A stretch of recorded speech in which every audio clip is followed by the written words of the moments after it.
The hum of the refrigerators filled the silence like a mechanical heartbeat. It was 2 in the morning, and the convenience store sat on a street corner nobody visited unless they had to. The fluorescent lights gave the aisles a sterile, colorless glow, like an operating theater where nothing important was supposed to happen. Nights like this weren't meant to carry stories. They were meant to carry routines. The clerk behind the counter rubbed his eyes, yawning as he punched numbers into the till. The drawers of coins clinked. Coffee burbled in the pot by the hot dog roller, where wrinkled sausages spun slowly, eternally, until someone brave enough bought them. A couple of college kids had wandered in earlier, filling paper cups with soda and chips for a movie marathon. They'd left without much chatter, and the shop had sunk back into its rhythm. Shelves neat, humming units steady, receipts curling like tiny ribbons out of the register. It wasn't the kind of place where drama unfolded. The store, like so many across the city, existed in anonymity. The night shift was about survival, not excitement. Survival for the clerk, whose paycheck barely covered rent. Survival for the lone customers stopping in on their way to late jobs, or worse, their way back from them. But survival was exactly what made the night shift dangerous. Because when the world expects nothing, when the air is thick with sameness, that's when something out of place becomes invisible. At first, nobody noticed the empty display case. A box of chocolate bars gone from its row, the space left blank as though it had been overlooked during restocking. A small thing, but small things add up.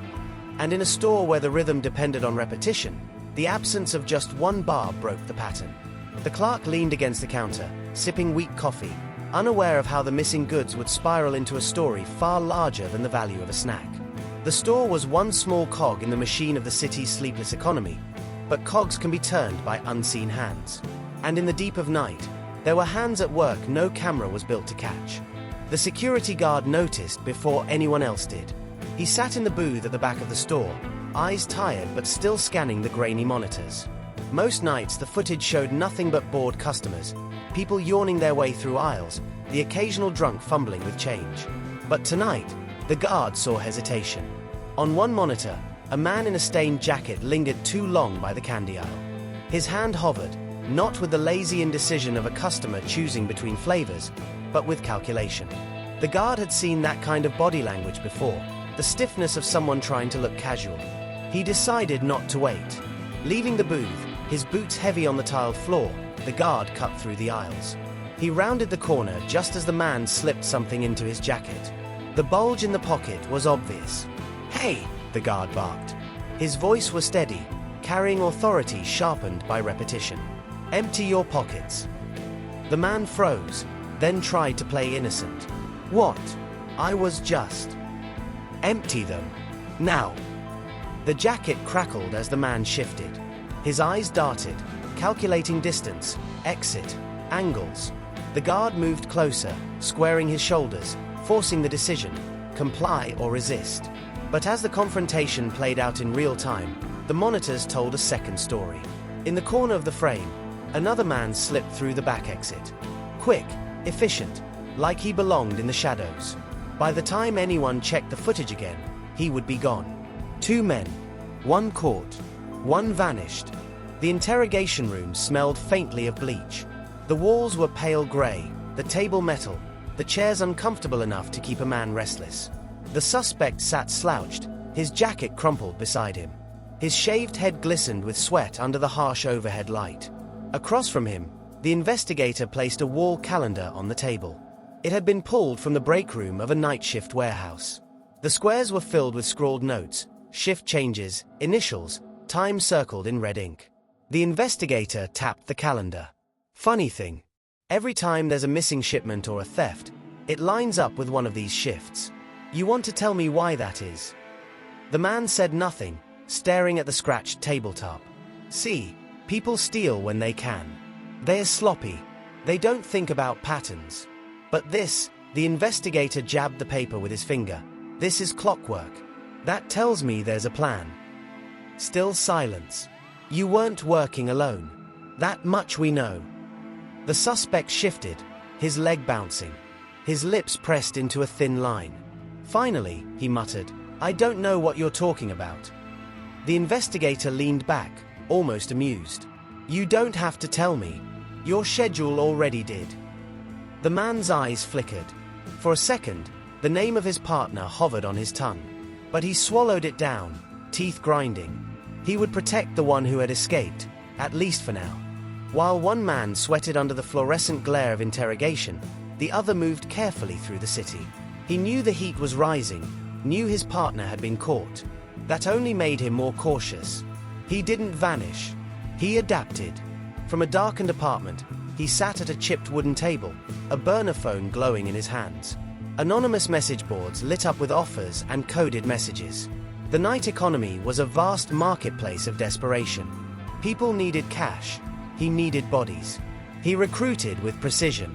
One worker for a small grab, another for a diversion. None of them permanent, none of them linked. They came and went like passing shadows. By the time anyone tried to trace the crime, the face would be gone, swallowed back into the endless churn of night shift workers. The jobs shrank in size but grew in frequency.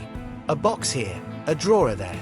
Never enough to spark headlines, always enough to keep the network alive. Each theft fit the rhythm of the city's sleepless nights, blending so seamlessly that they looked like coincidence. And through it all, he remained invisible. The architect who touched nothing, seen by no one. His partner cracked first.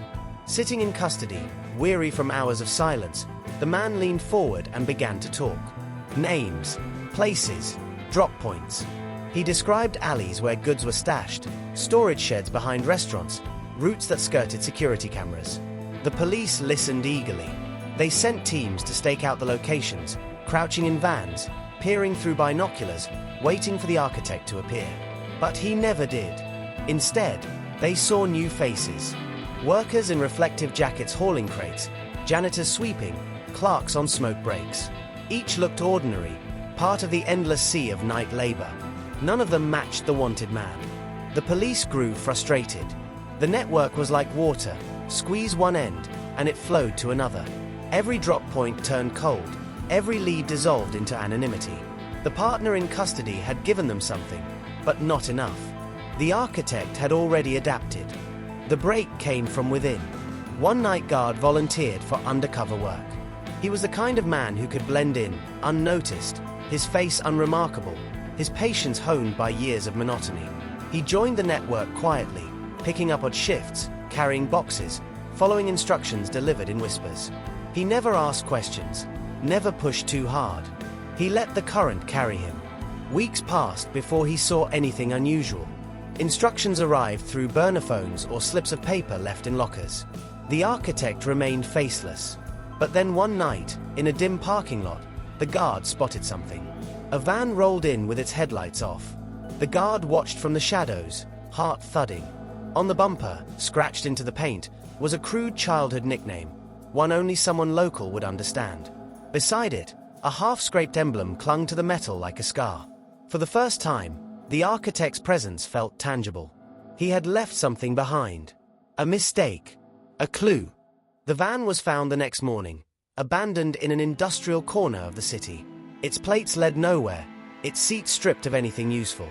But in the glove compartment, a single receipt waited. A diner bill, smudged with grease. On the back, in hurried handwriting, was a child's name. The investigators clutched at it like a lifeline. It was the first personal trace of the man they hunted. But the clue led not to an arrest, but to another city. Another night. The architect had moved on. Somewhere in a different skyline, he would blend into the kitchens, the loading docks, the dim corners of night shift jobs. He would rebuild, recruit, and vanish again. And the network, though fractured, bent without breaking. The city returned to its rhythms.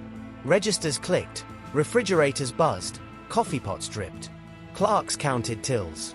Guards patrolled aisles. Workers carried crates in silence. But something had changed. Doors bolted earlier. Cameras were added. Small businesses became warier. The night shift, once routine, now carried attention just beneath its hum.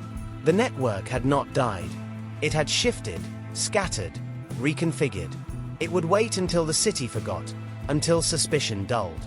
Then the rhythm would resume, as steady as ever. And the night, indifferent, kept its secrets.